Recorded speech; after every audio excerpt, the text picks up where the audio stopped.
Hey, thank you all for being here. Really appreciate it. In 2020, Congress passed legislation streamlining FAFSA, a process to make it more accessible to students. I remember Lamar Alexander bringing in the application. It was so bulky, and he said, this is impossible to go through. And so that's what Congress committed to, and that's what the agency committed to.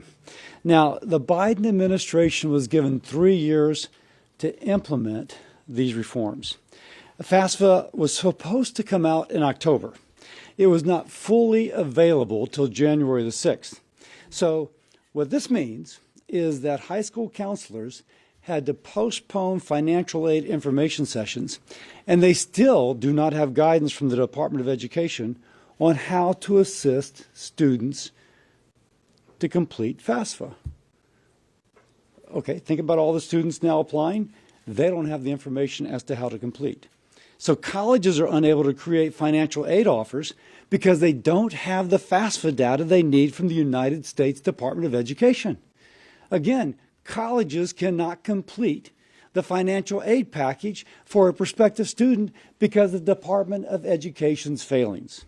This week, the department announced it will not begin transmission of the FAFSA information to colleges until mid-March.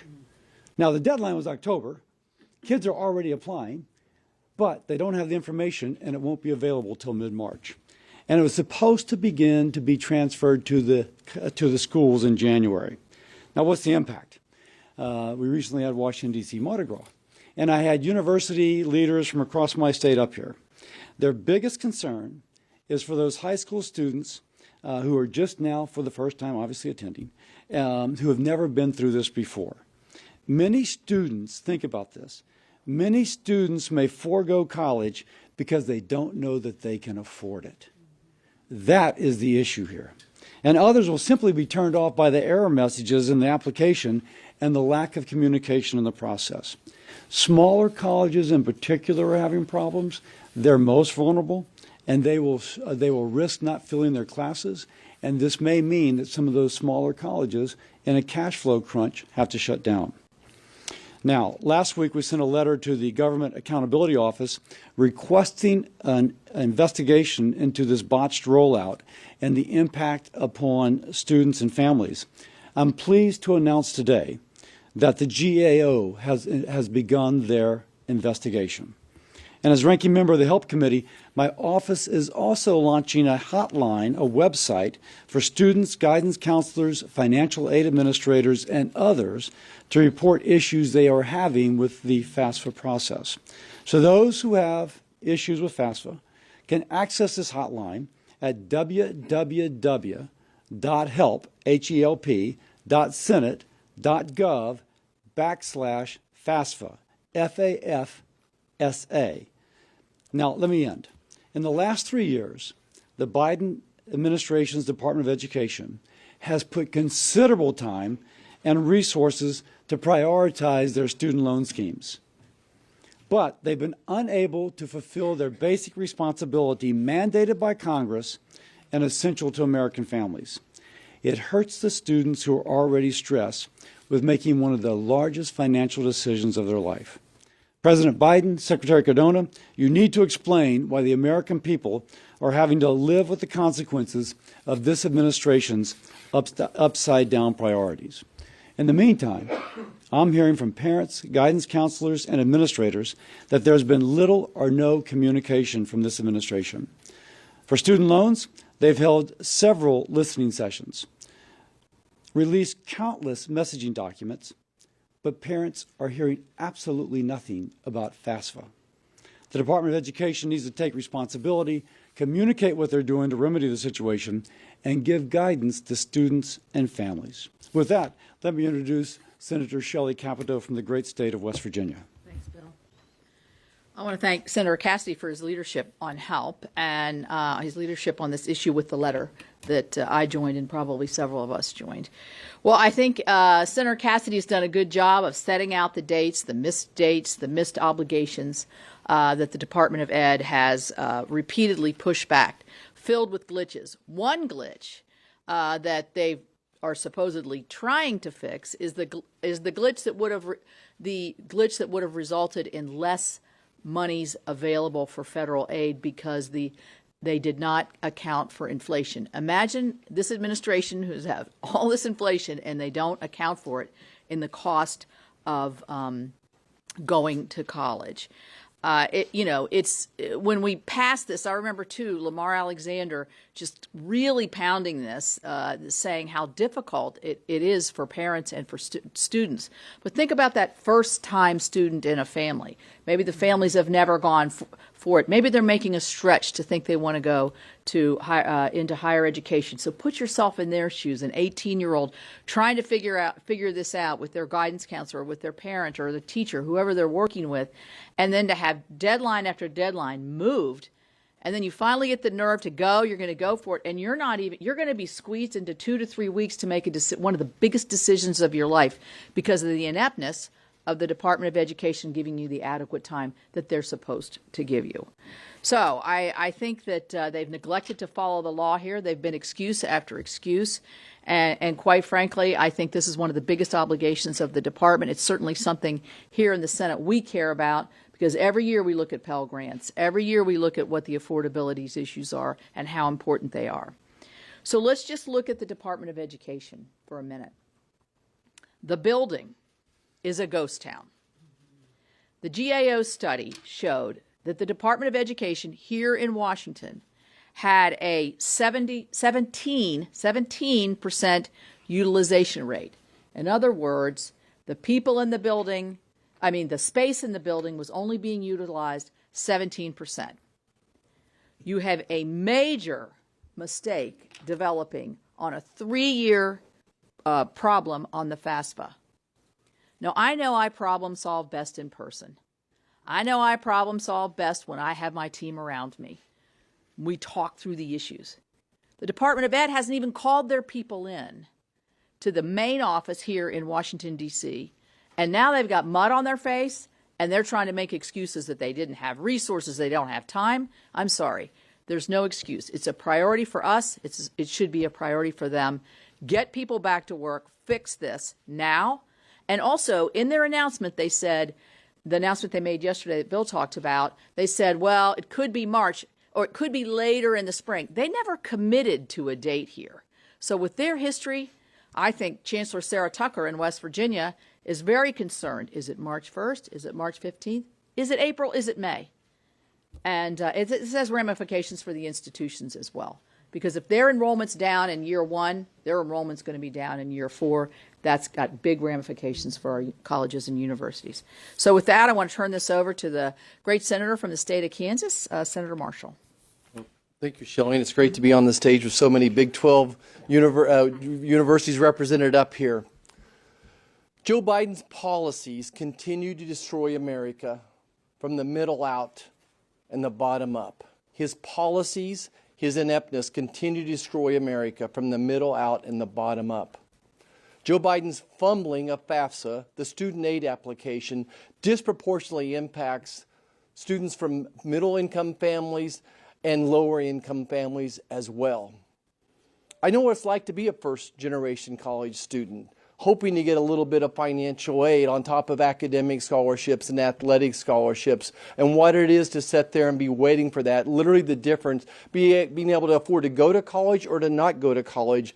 And we're hearing that from Kansas universities, small colleges and community colleges, technical colleges across the state. Of the 17 million people that have tried to enter this process, only approximately 3 million have been able to get across the finish line.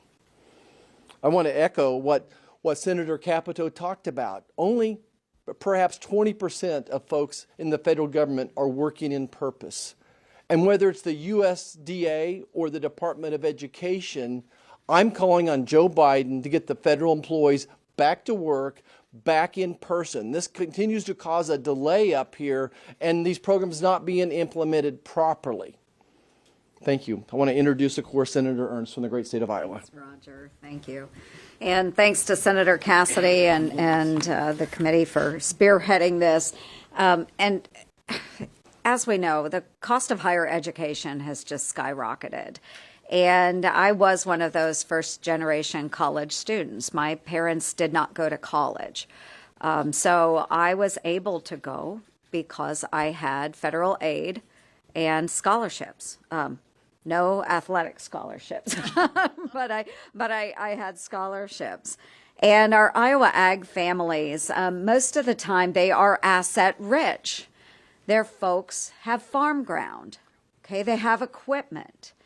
So they're asset rich, but they are cash poor. And these ag families should not be forced to sell their farm so that their children can go to college. The same is true of other small business owners. They are asset rich, but cash poor. So the new federal student aid application was supposed to help these farm families, help their eligibility for aid by taking all of that into account, that they are cash poor. But instead, the Biden Department of Education's botched rollout forced uncertainty this school year, as my colleagues have outlined. For some Iowans, Biden's new formula could result in their contributions skyrocketing from right around $7,000 to over $40,000. That's more than 5 times what they were paying previously.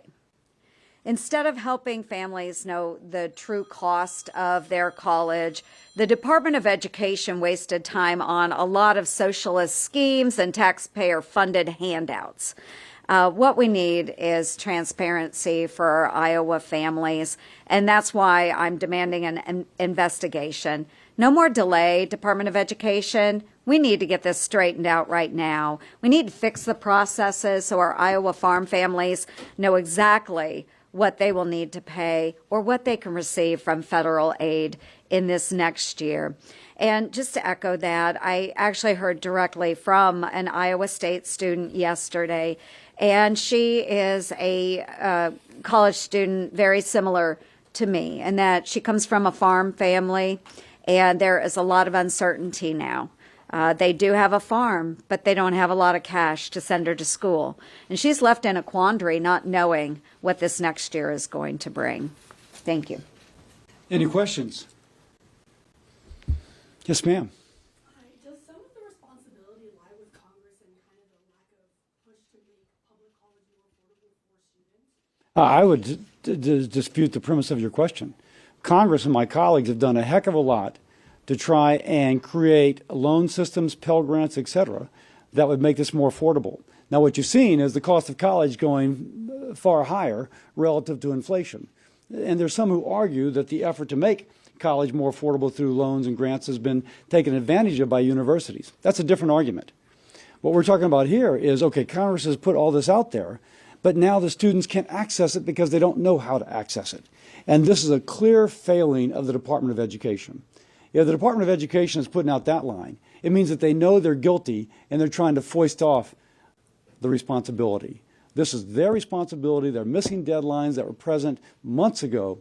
And now, as we've heard from Senator Capito, they've still not committed to a firm date. Yes, ma'am. Why isn't this rollout of this helpline bipartisan? And also, are you pushing for a hearing in your committee? I know that you can't schedule one yourself, but is this a priority? If I were chair, we would absolutely be having this hearing. I'll just leave that at that. And why it's not bipartisan, I welcome my Democratic colleagues. I can tell you, they're hearing it from their college presidents and their students as well. We're not doing this to be partisan. We're doing it to be on the side of the student and their family and the university.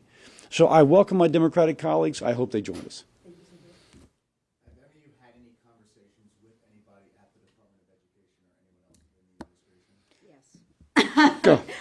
I have.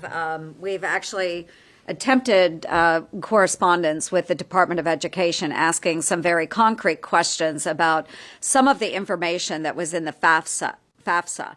So there is a term that popped up in this FAFSA that I'm not familiar with. It names investment farms. I come from the world of agriculture, and I have no idea what that term means. We went back to the Department of Education. This is just one example. But define what an investment farm is, because our families don't know that term. Certainly the young men and women applying for the assistance don't know that term. They could not define it for us, the Department of Education, nor could they tell us where they actually came up with the term investment farm. So it tells me that they have no idea what's in this farm nor what it means. So this is really, really frustrating. And I got no clear definitions from the Department of Education. And again, that was just one example of what we got back. Yes, ma'am. Sticking with the farm question, because I've been reporting on that for a little while now.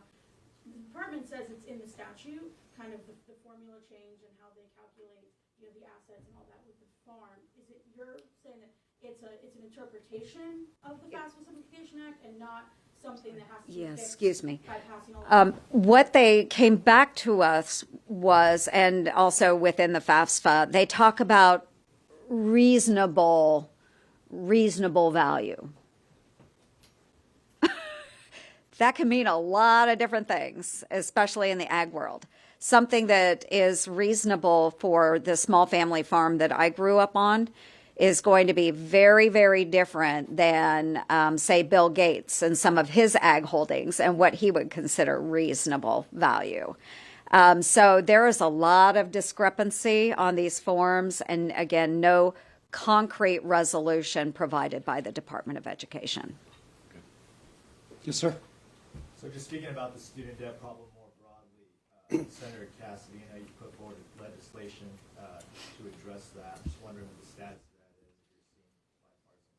that is. Well, the legislation we put forward contained bills, which were a collection of bills, most of which have bipartisan support. But I frankly don't think that there's interest on the other side of the aisle to take up these bills, even though most of them have bipartisan support. It would be taken as implicit criticism of this administration's total disaster in terms of how they've rolled this out, which is too bad, because again, they're bipartisan. For example, the one I have with Senator Warren, the College Transparency Act. It would have a university required to put online if a student, whatever the student looks like, whatever he or she looks in the mirror and they see, they plug in, to tell them what is their likelihood of graduating in this curriculum at this university, how much would they have to borrow, and how much would they earn. That's College Transparency Act. And that's bipartisan, and we should all be for it. But I don't think it's going to come up this Congress. If Republicans were in control, it would. Yes, ma'am. Is there any interest in giving the Education Department more money to fix this immediately? You know, they had so much money that they have been spending going after student loan forgiveness schemes. So let me posit it to you. You send your kid off to college. You give them enough money for the semester, and they spend it all on partying in the first week. And then they say, Mom and Dad, I don't have any money for food. Well, this may be a life lesson. It was mentioned that only 17% of the capacity of that building is being used. Has the department belt tightened? Have they laid off maintenance workers? Of course they haven't laid off maintenance workers. They have people, quote unquote, working from home doing maintenance. Now, if ever there was a time for the department to signal to the American people, listen, we squandered our dollars, but now we're going to tighten our belt and we're going to do it right and come up with a solution to this problem that we created. Instead, it's kind of like, oh, I'm sorry, poor pitiful us. We spent all our money doing things that we weren't mandated to do, and now we don't have money to help you. That is an indictment of the Biden administration and of this secretary. Yes, sir. Senator Cassidy, have you heard from Louisiana colleges specifically? Oh, yes. The kind of impact this has by having delayed aid? Oh, yes. Again, Washington, D.C. Mardi Gras was here, and I won't mention the specific college because they asked me not to. But I'm just saying, well, what's going on? Oh, let me tell you what's going on. FAFSA is not working. We cannot help our students. We have lots of first-generation students. We cannot help them. That is just spontaneous. Instead of saying Happy Mardi Gras, they would say, we got a problem with FAFSA. That's what was their problem. Yes, ma'am. So the deadline to launch the FAFSA by January, and I know it got pushed back, but it was in the initial FAFSA Simplification Act. I mean, how did Congress settle on this, on the deadline? And basically, did you give the department enough time to pull this off? The department was brought in to give technical assistance. Yeah, 3 years. 3 years. But before you did it, did the deadline, did you consult with the department? before Yes. determining the deadline? Sure. Yes, that's all part of the technical assistance. Can you do? Yes, we can. Yeah. And by the way, go Yeah, ahead. can I just say something on the spending side, because I'm the ranking member on Labor, Education, and Appropriations Committee, and Senator Cassidy is right on. This is a matter of setting priorities, using your money wisely. I don't know how time and time again in any facet of the federal government, every time something goes wrong, it's because we don't have enough money. And I'm not buying that argument anymore. Do your job, get your people into work, and set your priorities so that these families and these students, potential students, and these colleges and universities have firm facts and have data that they can base really life-changing decisions on. These are not, should I go to the basketball game tonight? This is like what I'm going to do with the rest of my life types of decisions. I think that's good. Thank you all very much. Thanks. Yeah, thanks, everyone.